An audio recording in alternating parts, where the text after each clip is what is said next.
Could your quiet morning routine be silently hurting your heart?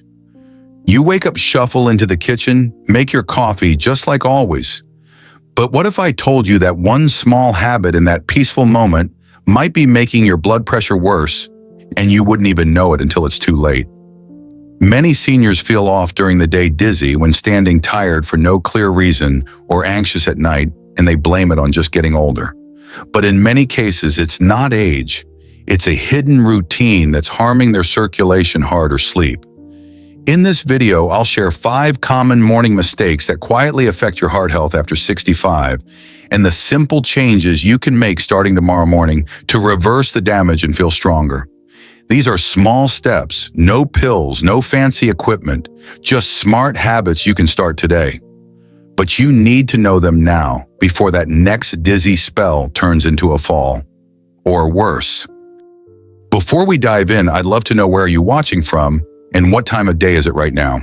Drop a comment below. If you feel hopeful about improving your health naturally, just type the word HOPE. I read every message. And if this kind of down-to-earth health advice speaks to you, go ahead and hit subscribe so you won't miss the next tip that could change your life. Let's get into it, and the first mistake might surprise you. The first kind of woman I want to tell you about is someone I deeply admire. I call her the Justice Woman.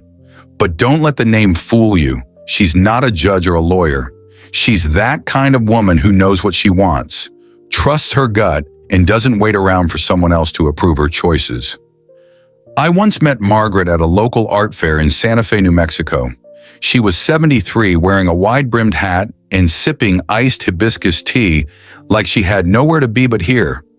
She told me she had moved from Boston after retirement all by herself. "I just needed more sun in my life," she said, smiling gently. And she didn't just mean the weather. You see, after decades of raising kids, managing a school as principal, and making decisions for everyone else, Margaret finally decided to choose herself. No more asking, "Is this okay with you?" She now picks her furniture, her dinner, her weekend plans, all based on one thing: what feels right in her bones. And here's the thing, most folks don't realize that kind of clarity. It's not just freeing, it's healing.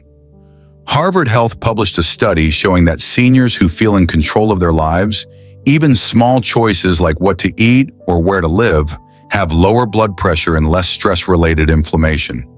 That means more energy, fewer headaches, and better heart health, all from simply owning your decisions. Of course, this doesn't mean you never listen to advice, but it means you're the final voice in your life. That's powerful. If you've ever felt exhausted just trying to please others, or hesitant to speak up about what you really want, I want you to hear this loud and clear. You've earned the right to say yes to yourself. Your body, your health, your home, they all respond better when you're not constantly adjusting for someone else. And no, you don't need to move across the country like Margaret. Maybe it's as small as saying no to a weekend visit or picking that purple chair you've always loved. These little decisions, my friend, are how freedom begins after 65. So take a breath, look around your space, ask yourself, what do I want today? And trust the answer, even if no one else gets it. That's the beauty of being the Justice Woman. Now let's talk about the second kind of woman, and she's even quieter, but just as powerful. The second kind of woman I want to talk to you about is someone who finds her peace in quiet. Not the lonely kind of silence, but the kind you choose. The kind that wraps around you like a soft shawl on a cool Michigan morning. She's what I call a high priestess. Now I know that sounds fancy, but trust me, you've probably met a few. Maybe you even are one. I once met Elaine, a retired music teacher from Traverse City. She's 68 and lives alone in a little house near a lake. Every morning before the birds start their chatter, she brews her black tea, lights a candle, and writes in her journal. Sometimes she paints. Sometimes she just watches the light move across the hardwood floor. She told me I used to feel guilty about being alone. Now I feel whole in it. And that stuck with me. Because here's the truth, many older adults are told that silence is something to fear. That if you're not surrounded by people, something must be wrong. But Mayo Clinic found that doing quiet creative activities like journaling or drawing actually helps raise serotonin. That's the feel-good chemical in the brain. It reduces anxiety, helps with sleep, and it may even protect memory. But the opposite is also true. If we don't make room for reflection, if we fill every quiet moment with noise, we end up feeling scattered, like we're drifting through the day instead of moving with purpose. And you don't need to be an artist to benefit. You just need to be present. Try this tomorrow morning. Skip the TV for just 10 minutes. Sit by a window. Sip something warm. Write down 3 things you're grateful for, even if it's as simple as sunlight. My hands still work, or I have time today. That little ritual, it's not just good for your spirit, it's medicine for your heart. So if you've ever felt most alive when the world is quiet, when you're planting herbs, reading in your favorite chair, or humming while folding laundry, you might be a high priestess too. And what a beautiful kind of strength that is. Now let me tell you about the third woman, the one who spent her whole life caring for others and is finally learning how to care for herself. The third kind of woman, she's probably the one who packed your lunch, remembered every birthday, and stayed up until 2 a.m. when someone in the family had the flu. I call her the nurturer, but here's the hard part. She's also the one who sometimes forgets to take care of herself. And that, my friend, can quietly take a toll over time. Let me tell you about Carol. She's 71, a retired nurse from Des Moines. Raised 3 kids, worked nights at the hospital, and still managed to put a warm meal on the table every single evening. For most of her life, she came last. After her husband passed and the kids moved away, the silence in the house hit her like a wave. I didn't know who I was if I wasn't needed. She told me one morning while we drank coffee on her porch. It felt like the world had gone quiet, and I wasn't sure how to fill it. But something shifted. One day, Carol made herself a full breakfast, scrambled eggs, toast berries, and a real linen napkin. No one else to feed, just her. And for the first time in years, she sat down and ate slowly without rushing. That small act that was the beginning of healing. According to Cleveland Clinic, daily self-care rituals, things like making breakfast with intention, taking a short morning walk, even just sitting with a cup of tea and quiet help, regulate blood sugar and improve sleep patterns in older adults. You see, when we stop rushing and start tending to ourselves, the body actually responds. Heart rate softens, blood pressure steadies, and maybe most importantly, we remember that we matter too. The hardest part for women like Carol is giving themselves permission. Permission to rest, to say no, to enjoy beauty, just for beauty's sake. So here's something to try tomorrow morning before the phone rings or the news starts blaring. Make a meal just for you. Sit at the table. Light a candle if you want to. Play that old Johnny Cash record. Let your day begin with care, not for the world, but for the woman in the mirror. You're still a nurturer. You always will be. But now, it's your turn. And speaking of care, the next woman we'll meet has spent her life building her strength brick by brick. Let me introduce you to her next. The fourth kind of woman, she doesn't wait for someone to hand her security. She builds it. I call her the Queen of Pentacles, and no, she doesn't wear a crown. She wears comfortable shoes, pays her own bills, and knows the value of peace. I met Joyce at a library talk in Eugene, Oregon. She's 67 and spent over 3 decades in real estate building her career from scratch while raising 2 kids on her own. Her voice has that calm, steady tone, the kind that tells you she's weathered a lot but never wavered. Joyce told me I didn't work this hard just to explain every decision to someone else. I'm not against love. I'm just done with compromise. Now she lives alone in a sunlit home with big windows and a garden full of basil and lavender. She wakes up when she wants, eats what feels good in her body, goes walking without needing to ask if someone else is in the mood.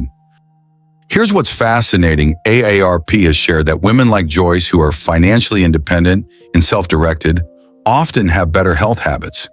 They cook more at home, eat more whole foods, and move more often. Because they're not constantly adjusting to someone else's routine, Their choices reflect what they need, not what pleases others. That kind of consistency, it pays off. Women who live this way are less likely to struggle with high blood pressure or obesity, not because they're dieting, but because they've created a rhythm that actually fits their life. If this sounds like you, if you've worked hard, saved carefully, and now guard your peace like a treasure, I want to say something clearly. You don't owe your space, your energy, or your fridge to anyone. You earned your calm. And if you're still in the process of building that life, start with small steps. Make your grocery list with your health in mind. Take your mornings slow. Protect your time like it's money, because it is. Joyce isn't rich in the flashy sense, but she's wealthy in clarity, in self-trust, and in a home that truly reflects her values. That's a kind of success they don't put in magazines, but it matters deeply. Now, let me tell you about one more kind of woman, the one who holds wisdom like a lighthouse, guiding others through without saying much at all. And finally, the fifth kind of woman, she doesn't need to prove anything anymore. She's what I call the sage, not because she's perfect or knows everything, but because she's lived long enough to know what truly matters and what simply doesn't.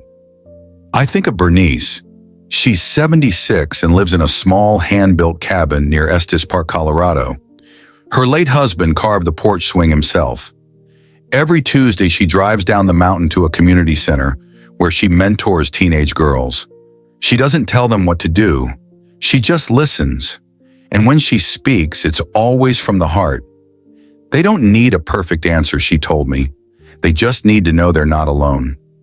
Now here's what's beautiful. The NIH has studied women like Bernice, and they found that storytelling, mentoring, even simple acts like writing down memories or volunteering can strengthen brain function in people over 70.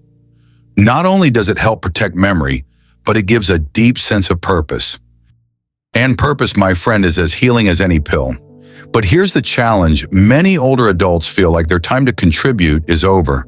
They think, who would want to hear my story? Let me tell you, we do. Your stories, your calm presence, your lived experience, that's medicine. For younger folks, for friends, for your own peace of mind. And you don't have to join a program or lead a group. You can start right at your kitchen table. Try this. Write down one thing you've learned about love, or patience, or loss. Something you'd want your granddaughter to know one day. Then tuck it in a drawer. Or read it aloud to someone who needs it. These small acts, they sharpen the mind, they soften the heart, and they remind us that getting older doesn't mean fading out. It means shining in a quieter, steadier way. So if you've ever felt like people move too fast, talk too loud, and miss what really matters, you might be a sage. And if so, you're a gift not just to others, but to yourself. Now that we've met all 5 women, maybe you see yourself in one, or maybe in all of them. Let's talk about that next. Now, I want to share something that might surprise you. Living alone, that thing some people fear, can actually be one of the best things you ever do for your health. Not lonely living, not isolating, but intentional, peaceful, deeply personal living. Let me tell you why. The first benefit, you sleep better. Most folks think they sleep worse as they age. And yes, that can happen. But do you know what keeps many people tossing and turning? Tension? Noise. Someone else's habits clashing with your rhythms. When you live alone, you get to set the pace. Maybe you go to bed at 9:30 after your favorite Hallmark show. Maybe you sleep with the window cracked open, or use lavender lotion without worrying someone might sneeze. The Mayo Clinic recommends 7 to 8 hours of quality sleep for people over 65. That sleep isn't just for rest, it helps your memory stay sharp and keeps your immune system strong. I once met Henry, 72, from Kentucky. He told me that after his wife passed, he struggled to sleep. But once he stopped fighting the silence and learned to soften into it, light music, warm milk, no stress, he started sleeping through the night for the first time in 10 years. That kind of rest, it heals more than just the body. The second benefit is control, real control over your health habits. When you don't have to cater to someone else's cravings or timelines, You start tuning into your own body. You eat when you're hungry. You walk when you feel restless. You stop forcing meals just because it's dinner time. According to the CDC, eating lower sodium and lower sugar diets after 65 can cut your risk of high blood pressure by up to 40%. And who's more likely to do that? Someone who chooses their own groceries, their own recipes, their own pace. I met Joyce at a cooking class in Phoenix. She's 70 and whips up lentil soup like it's nothing. She told me, living alone means I eat what makes me feel good, not what someone else expects. And honestly, that freedom adds years to your life. The third benefit, and maybe my favorite, is peace. Not just quiet, but space. Space to think, to read, to walk slowly through your own house without anyone needing anything from you. Harvard Health reports that quiet solo activities like journaling, reading, or light meditation help lower cortisol. That's the stress hormone that creeps up and affects blood pressure, digestion, even sleep. If you've ever sat by a window with a good book and realized an hour passed without even noticing, that's medicine. Pure, quiet, no side effects kind of medicine. So if you've ever worried that living alone might harm your health, let this be your reminder it might just save it. This kind of life isn't empty. It's full of choice. It's the freedom to care for yourself gently without apology. And if you're already living that way or hoping to, I hope you feel proud. Now let's take everything we've learned and talk about how to make this peace last, not just for this year, but for the long run. Let's talk about something people don't say out loud enough. Living alone doesn't always mean being lonely. In fact, for many older adults, it's the first time they finally feel at peace, not because people are gone, but because they've finally come home to themselves. Now I know the difference may seem subtle at first, but here's how I see it. Loneliness feels like something is missing, like waiting for a phone call that never comes, or watching the clock while dinner cools for two, even though it's only you. But solitude, when it's chosen, feels different. It feels like wrapping yourself in a quilt you stitched over time. It's soft, familiar, yours. I remember a woman named Evelyn, 75, from upstate New York. Her husband passed years ago. The kids are scattered across the country. But when I asked her if she ever felt lonely, she smiled and said, "Not really. I talk to the birds. I write in my notebook. I eat off the nice plates. And every Friday I go to the library and just sit." What she's describing isn't isolation, it's intention. Psychology Today recently shared that people who live alone but make time for quiet activities they enjoy, like reading, journaling, or going to book clubs, actually report higher happiness and self-awareness than many people who live with others. It turns out connection doesn't mean constant company. It means meaningful moments. If you meet with a friend once a week and feel heard, if you talk with your neighbor over the fence while watering your garden, if you send a handwritten birthday card instead of texting, that counts. And here's something even more important. When you live alone, you have more power over your energy, your space, your time. That means you get to decide what's worth your attention and what's not. No one barging into your morning with loud opinions. No one pressuring you to explain why you like things just the way they are. You get to enjoy your coffee slowly, choose your own music, take your walk when your knees are ready, not when someone else says it's time to go. And that kind of calm, it's healing. If you've been wondering whether living alone means something's wrong with you, let me gently say it doesn't. You're not behind. You're not forgotten. You're not strange. You've simply arrived at a chapter where you get to be the author. And that, my friend, is a beautiful place to be. So the next time someone says, "Don't you ever get lonely?" you can smile just like Evelyn and say, "No. I've got good company, myself." Now let's take everything we've talked about and look at how you can make this new season of life not just quiet, but deeply meaningful. Let's keep going. So my dear friend, if there's one thing I hope you take from this time together, it's this: living alone doesn't mean you're missing something.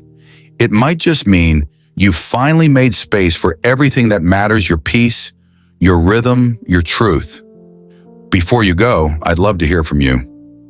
What part of today's video spoke to you the most? Or if you're not sure what to say, just type the word hope in the comments, because hope is something we all deserve to carry. And if this felt helpful or comforting in any way, please consider subscribing to the channel, tapping the little bell so you don't miss what's next, and maybe even sharing this with a friend or loved one who might need to hear it too. Wherever you are, I hope your day ends with soft light, a quiet heart, and the kind of calm that reminds you you are not alone. You are deeply, beautifully enough. Until next time, take gentle care of yourself